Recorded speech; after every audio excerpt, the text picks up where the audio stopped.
Hey guys, I'm Connor, addict alcoholic. It's an honor to be here tonight. See a lot of familiar faces from the Friend of Jerry group. Um, and want to first also give a shout out to my boy Drew. He's here and he hit 30 days today. So good stuff, bro. I want to start my story with a reading from the Big Book. It comes from page 268. And I actually, so, they kind of force feed it to you in rehab, the Big Book. And I couldn't comprehend anything when I was in there. So recently I've gone back and like reread it and I've learned that I really, really enjoy it. I mean, it makes me feel like I'm not in this alone. And yeah, I'm on the personal stories now, and I read this and really related to it. So here it goes. Nor could I blame my dilemma on my childhood environment. I couldn't have chosen more loving and conscientious parents. I was given every advantage in a well-ordered home. I had the best schools, summer camps, resort vacations, and travel. Every reasonable desire was possible of attainment for me. I was strong and healthy and quite athletic. I experienced some of the pleasure of social drinking when I was 16. I definitely liked everything about alcohol, the taste, the effects, and I realize now that a drink did something for me or to me that was different from the way it affected others. It wasn't long before any party without drinks was a dud for me. And I say that because for me, it really just comes down to men and women drink and use because they like the effects produced by alcohol. I can't locate this childhood trauma, and for that I'm extremely grateful. For me, that it's as simple as that for me. I like to change the way I feel simply because I like the effect of what that does. Um, and so I'll kind of get into the this my backstory now. I have some stuff written down just so I don't miss anything. But was born and raised in Dallas. Um, I went to a Catholic middle school and a Catholic high school. I look back on my childhood and I always fit in. I enjoyed going to school and I enjoyed meeting friends. I'm still friends with a lot of those people that I went to middle school with. Sports always played a really big part of my life. I was playing everything. I played basketball, soccer, hockey, lacrosse. Um, and yeah, I had a great experience in middle school. Just transitioning into high school, like I said, really played everything. But then when I got to high school, I put all my eggs in a basket in track and cross country. I realized that was what I could really excel in.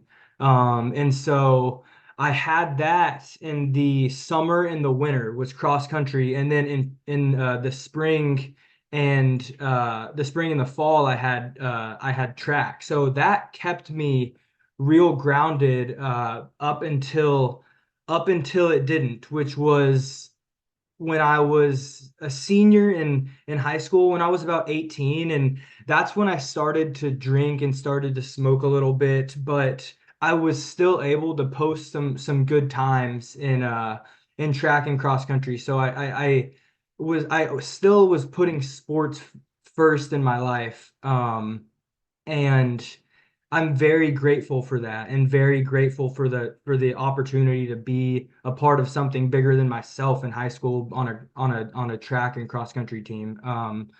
So I also want to mention I'm a triplet. I am very close with my two brothers. I have, and it's funny, the first thing everyone says when they hear I'm a triplet, oh, your poor mother. And that's exactly right.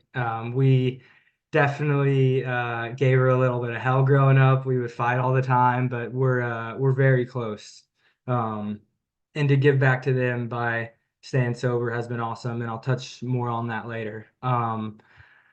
Now, I will get into the first time that I took a drink and really realized that I liked it. It was a party my senior year. I grew up in a part of Dallas where people got after it kind of early. I went to an all boys high school where we'd meet up on the weekends with the all girls high school across the street, and people would drink pretty heavily, starting that freshman year. And like I said, I had track and cross country that kind of kept me away from that. But when I was ready, I remember taking a drink in at this party, and I remember looking over to my friend and go, "Man, y'all feel like this every weekend? Are you serious?" And that's the first red flag, which was probably the third or fourth time that I drank. That night ended with me, getting pretty blackout, no real consequences. So so yeah, that was the first red flag I'd say was high school.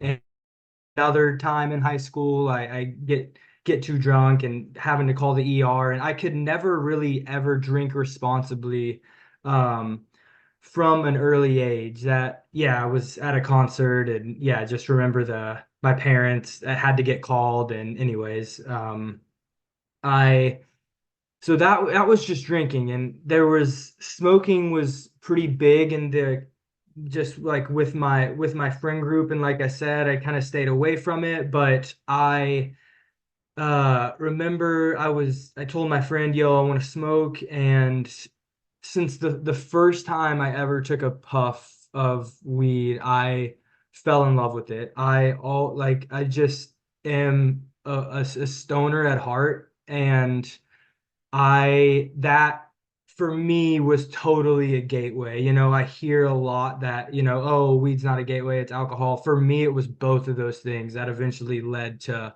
harder substances. It eventually just was not enough for me, and we'll get into that a little bit as the story progresses. Um, so yeah, I remember smoking, and I loved it so much. I had this project due my senior year, and I was either to finish this project and I had to submit it for grades to be reported. And I remember paying someone to do it, and just smoking that night instead of doing the project myself, and probably would have easily passed if I just did that. I get caught and become ineligible for the state track meet. I was competing at a high level and qualified for state, and it's only like the top 10 runners in the state that get to compete, and due to my grades I couldn't. So that's because of my decision to just smoke that night before. So I luckily had run good enough times to where I was getting recruited to run in college, and I choose to commit to Texas Tech University, Wreckham, and I go there. I go there early in the summer to start training. Um, I get hurt, and this is like by the end of the first semester. Like I could have definitely stuck it out, but a bunch of my high school friends went to Texas Tech as well, and I see all of these guys like having a blast, and they're all like rushing fraternities and doing stuff like that. So I'm hurt. Um, I couldn't run with the team. I see all of these kids that I know from high school like having a blast. And so after about a semester at college, I decided to quit track and cross country, which was my identity, my life for the sports. I talked about how important they were for me. I just drop them just like that. And as I reflect on that, that's when I'm able to realize where my life starts to pretty quickly go downhill.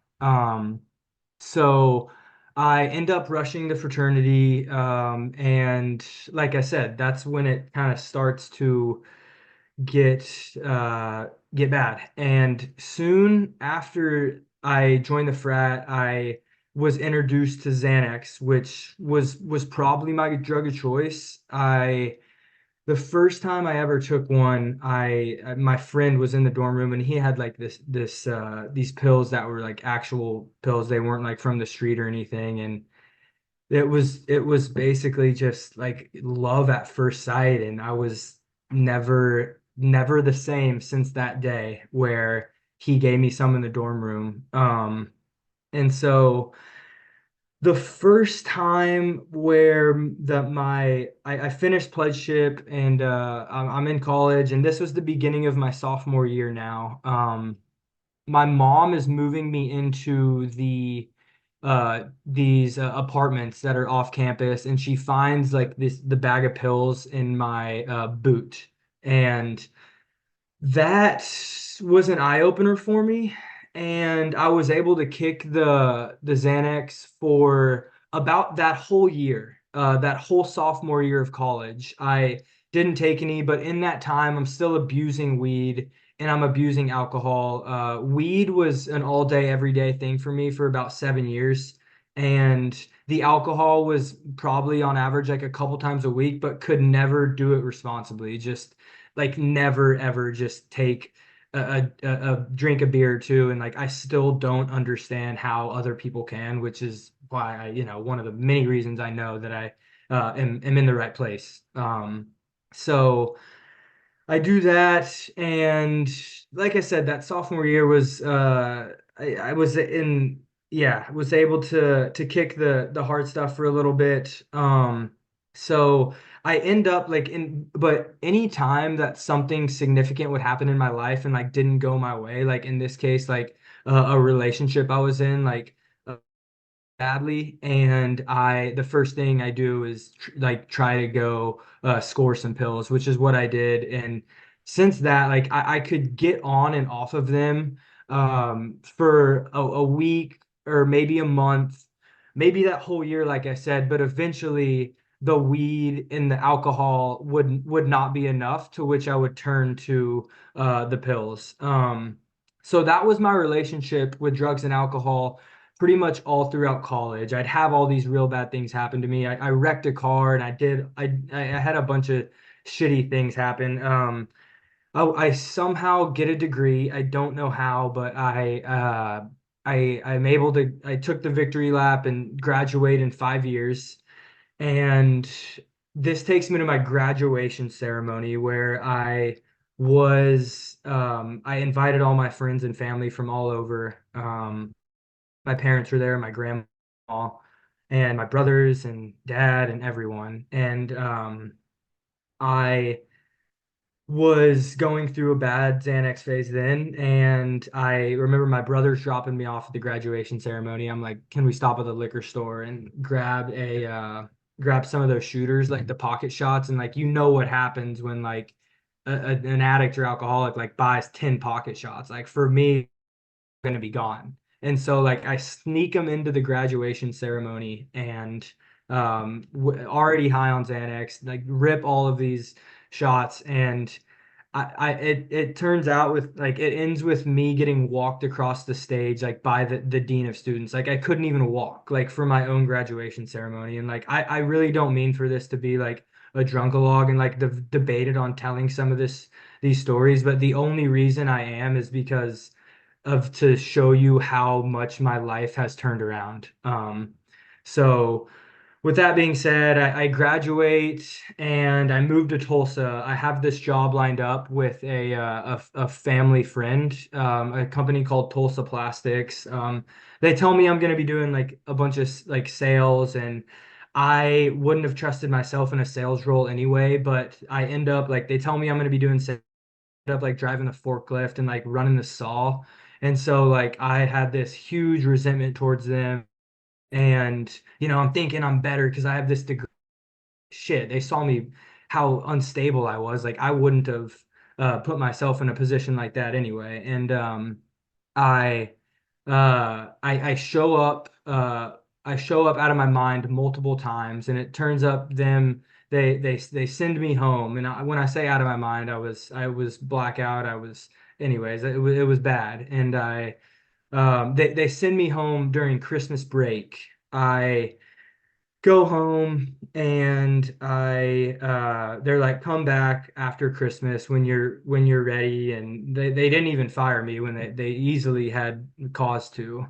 um I'm back in Dallas for Christmas break, and my dad was all pissed at me. He was the one who like got me this job, and while I'm on break, I have a real bad whatever you want to call it. I went to go like pick up, I got some pills, got some blow, like I go to the bar and am shooting the shit with someone at this bar, and like I look, my mom is next to me. And like I can laugh about it now, like me and my mom do, and like she's like, and I was driving a rental car at the time, and she's like, give me the keys. So I walk outside with her, and I pop the trunk, I grab my stash of pills of blow and like toss her the keys and like just take off on foot. And I was like just running around Dallas uh hours until like the end of the night. I go home, and she's basically like, pack your bags, like you're going to rehab. And so couple days later, I am on my way back to Lubbock, Texas, which is where I went at Texas Tech. I'm back on my way there. I had a buddy who I partied with about 3 years, get sober, when I was in that time in Tulsa, and he referred me to a place that I am extremely grateful for called Aspire. So I get to Aspire, and I just wasn't ready. Like, I'm fortunate because I got that taste in my mouth and I saw it work in some people, but I wasn't ready. It ends up with me like sneaking in like a dab pen and like just being sneaky, like not committing to sober living afterwards, like basically getting out, start smoking. I could do that for a couple weeks, maybe a month, and then I start drinking, and then it eventually turns into the pills again, which was what really got me in trouble. Um, and so that was only like I think I was back in treatment like about 4 months after that first time I went. And the second time I was admitted, it was really scary. I was getting some pills, and these are just street pills, and wanted a couple for the wanted a couple. The dealer ends up giving me the wrong bag, like with like 30 of them. And like I said, you know the theme of when you give someone like me that many, they're all gonna go. I'm gonna take everything. And so that happened that second time before I went into treatment, and basically drank like a bottle and downed all those pills. And I show up to the treatment center, and they were like, get out. Like they thought something very, very bad was going to happen to me. So they called the ER because they didn't want me to quote unquote like die on their property.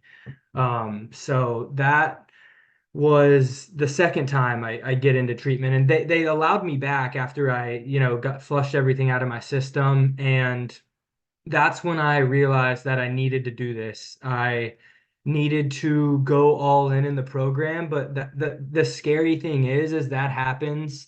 I get out of treatment, I go to sober living for like 3, 4 months, and then I move back to Dallas, and I have one bad day, and I'm smoking again. And I which that I want to touch on that a little bit. I was doing the thing, I was all in, but all it takes is one bad day. I wanted to go smoke, and with how accessible weed is nowadays, I went to the corner store, and I had a pen, and I'm not even in a legal state, and that's how easy it is. That's how easy it is these days to get that stuff. So, anyways, I start smoking again for about a month, but I'm able to. I start doing it. I'm not even getting high, and I realize that I know where this leads me. If I replay the tapes, I know where this just smoking leads me. And I was in Colorado. I was driving home, actually listening to the Friend of Jerry podcast. I don't, and I would just listen to them on repeat. And my girlfriend, who stuck with me through it all, and I'll touch on that a little bit later, was like, are you good, or are you okay? And I was like, yeah, I'm good. I was sneaking it at the time, and it was like a light bulb going off on that drive home from Colorado, where okay, this is it. And that brings us to August 2nd of 2022, which is my sobriety date. So I've been sober for a little bit over 20 months. That date, August 2nd of 2022, is when I decided to turn my life over and put my life in the care in the care of God's hands. And that is it's so cool to reflect on that day, and I take pride in having that day, and having that day because of me being able to listen to people like and to be able to look up to guys like Jerry. I think I over because I wanted what he had. I had seen a guy like Jerry turn around the way he had and realized that it was possible for someone like me. So now we get into the fun stuff and the important stuff of what it's like now. And it's I want to say like there's so much to say about this program and like how much my life has turned around that it might be hard for me to verbalize, but I'm gonna do the best I can. Like I said, I had that taste in my alcohol. I had that taste in my mouth, and I saw it work in so many people when I was like, I'm gonna give it a shot. And I started to get all of these things back just from stopping using and drinking. And that's one of the things I love about this program is for me, I got these things back so quickly. Like I started getting these relationships back with my loved ones. I started getting my finances in check like very quickly after I got sober. Like if you show them a devout effort that you want to turn your life around and you want to change, like you'll see things change very quickly. At least I did.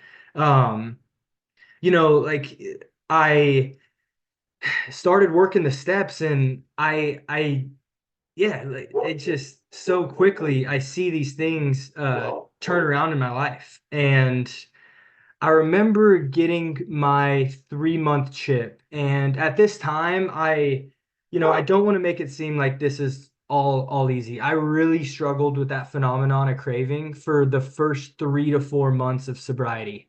I remember getting my 3 month chip, and I went out to dinner after with my parents and my girlfriend Abby, and they were like, talking about how proud they were of me. And I told them like, thank you so much, and your support means everything. But I want you to know, like, it has not been easy. Um, and but it seems like right after that, like I think at about 100 days, those cravings started to diminish and go away a little bit. And I think to myself, how did I get through those first 3, 4 months? And the biggest thing is for me was praying and staying in conscious contact with my higher power. Like my higher power has never steered me wrong and pretty much given me everything I've asked for and everything I needed. And at first, I would just pray for, please help these cravings go away, and please help me stay sober today. And that's all I needed in those first 30 to or sorry, 3 to 4 months. I During this time I get a job, and I had always wanted to go back and work for my dad. He took over a company from his dad, and that was the plan for me and my brothers, and that was something that I take a lot of pride in wanting to do that, and I've always wanted to. He wanted to see me get a year sober, and I was on board with that, but they needed help when I was about 6 months sober, and me and him formed this new relationship. And so at 6 months, he asked me, "Hey, do you want to come work for me?" And as of a couple days ago, I started last April. I've been with him for a month now, and it's been great to grow our relationship that way, be able to work together. And it's truly amazing the unconditional love that man showed me right there. He's believed in me he's the one who's dropped me off at treatment. He's the one who just always believed in me when not many people did. So to pay it back to my father by staying sober has been one of the most important things to me. So working with him, and I want to touch on the believing in the power greater than myself. I'm very blessed to go to a Catholic school for middle school and high school, and I have never troubled having that belief in something greater than myself, and I attribute that to learning about God at a young age. But probably my favorite thing, or one of my favorite things about this program is this program has taught me how to have a meaningful relationship with my higher power, not just saying I believe and not really doing anything about that, which is what my relationship looked like before this program. It's taught me how to how to take advantage of believing in something greater than myself. And that's one of the huge things that this program's taught me. You know, we come into like we come into meetings and share like how we overcome obstacles and how we get through things without drinking and without using. And um for me, I'll talk a little bit about what I do when I get in my own head, which is often like the first thing I do is I pray. And like I said, usually when I am praying, God answers me, and He has not. He always has, and as long as I'm trusting in Him, that's it's everything's seemed to work out if I'm trusting Him, and it brings a smile to my face that I'm able to say that. Like as long as I trust in Him that He knows better the best for me, then it's gonna work out. And another thing I do is go to meetings and I talk to my sponsor, and in those things and in praying, like I have to live with rigorous honesty. I it when I go to meetings, when I talk to my sponsor, when I pray, like I like I said, just being honest. And it's that's something it's truly helped me. You know, I said it's what that's the number one go-to thing when I'm in my own head. And I'll touch a little bit on meetings and how they've helped me. It's just being in a room with people that where you're not alone, like this, like the Friend of Jerry group. The first meeting I was in, I knew I was in the right place. I was in, I think, a good representation of meetings. I was in I we have a little house in Colorado in a place called Ridgeway, and it's a very small town. And they have a meeting there, and it's a meeting of about 8 people. But the fact that I can go to anywhere in the country, really anywhere in the world, and have that feeling that I'm at home and that I'm not alone is such a powerful thing. It's truly incredible that I can go anywhere and have that feeling. And I was about 6 months sober, and I was in Ridgeway, and I invited two friends with me, and um, I felt like were kind of disrespecting my sobriety, and I was really working the program when I was at about 6 months in, and I thought, oh, I'm gonna be fine. Like they can do whatever around me. Like, well, turns out like we and it's just me and them. So and we get there, they start like smoking in the house, like smoking in front of me. And I told them like, hey, like that's where I'm gonna have to draw the line. Like I really don't appreciate that. And they didn't really respect that boundary either. So, what's the first thing I do? I was irritable, restless, and discontent. I was off the beam, but the first thing I do is I look up like meetings around me, and I go to a meeting and I am able to stay sober pretty much because of that, because I had those people to tell me what to do at such an early part in my recovery. That just speaks on how powerful and how you can go. And so for me, meetings look like about 3 to 4 a week consistently. I've also realized the longer I stay sober, the more I like to go. And I've always liked to go, but I really, really seem to enjoy it now. And I I've become a part of a couple young people's meetings out here in Dallas, and that's really, really one stepped my recovery up and kind of taken me to that next level is all the fellowship, like going out to dinner with like-minded young guys like after a meeting is just it's such a breath of fresh air, like hanging out with people who are, successful young men who we all just, we have that one common goal, which is to stay sober. And like, don't get me wrong, like I still have a good amount of friends outside the program and people that like were these guys still wanted the best for me when I was using and drinking, and like they reached out, but like still, I'd rather hang out with someone who I don't have to like, uh, someone who's not, simply just using in front of me. Whether that's just smoking or drinking, like I would prefer to hang out with someone else, like 10 out of 10. And like I said, still have friends like outside the rooms, but those relationships that I formed in the rooms are um, it's kind of like I said, just changed my recovery to it's allowed me to take that next step.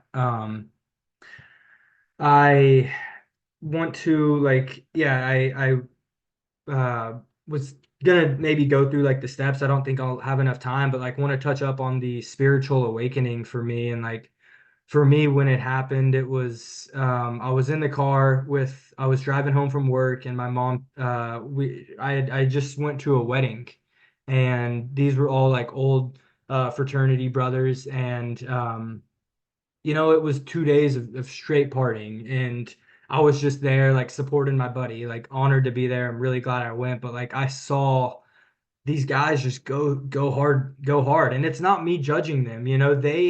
I lost the right to judge them, and I lost the right to try to do that for 2 or 3 days. Like they did. I can't. So it's not me judging them, but my mom asked, like, oh, how was it? And in that moment, this overwhelming like sense of gratitude like rushes over me, and I'm able to realize right there um, I'm able to realize right there, like how grateful and how blessed I am to live this way of life. And it was a moment that like could have brought me to tears and was just so powerful. This was when I was probably a little bit over a year. And it was one of the most powerful things I've ever felt to realize in that moment when she asked me how it was that weekend that I'm so blessed to live this way of life.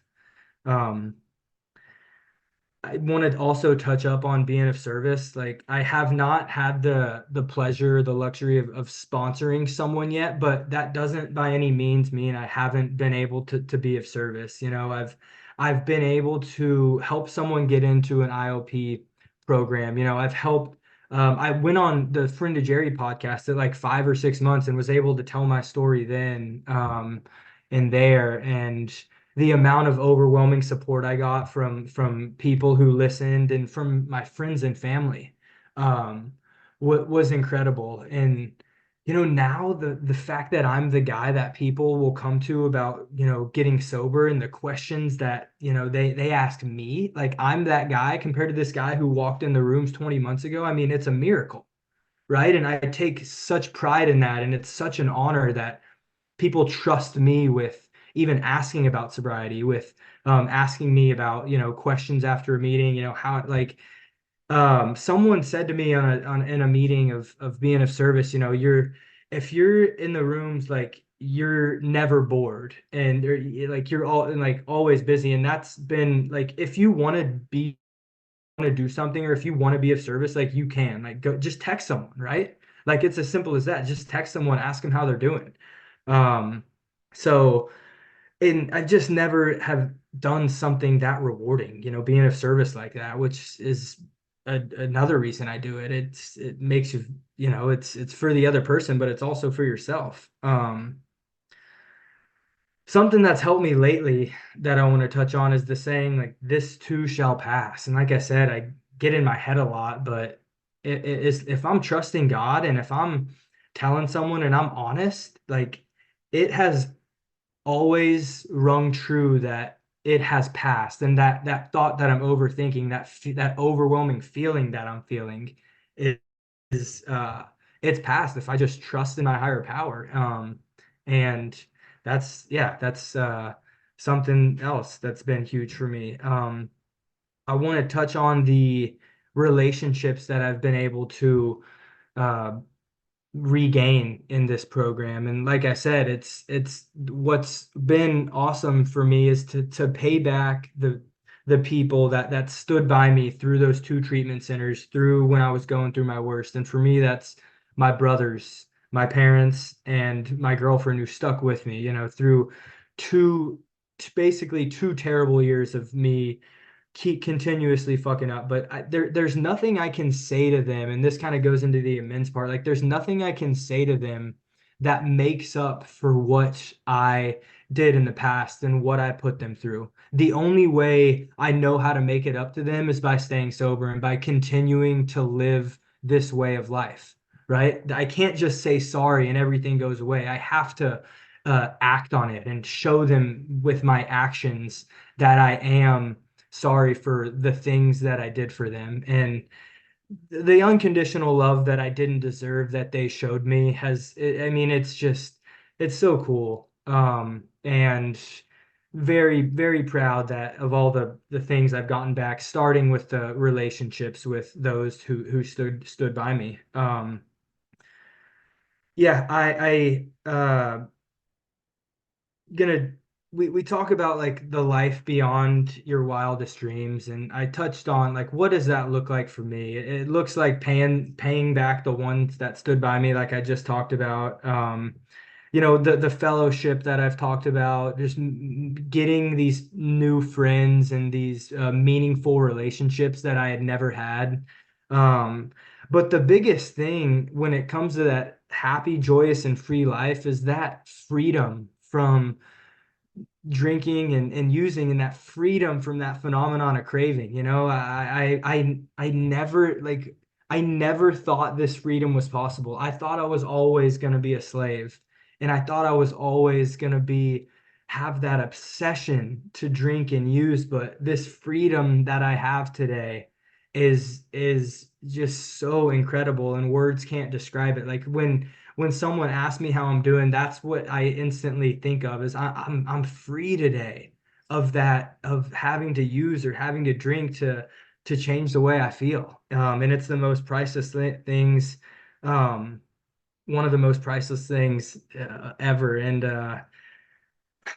it's just simply a miracle. I'm gonna wrap it up. And the person that walked into these rooms on August 2nd of 2022 compared to the guy that I am now is nothing that I could have ever done. It's simply a power greater than myself that restored me to sanity. And I just want to say, like, I was golfing with a buddy the other day, and he told me, like, I thought you were the last person that would ever get sober. And I was grateful that he said it. It wasn't like he was trying to like say that to harm me. He was saying it because if he was proud of me. And I say that because if I can turn my life around the way I did, and for him to notice it, I know that anyone else can. So once again, so honored to share here. It truly is such a pleasure, and I love each and every one of you guys. So thank you.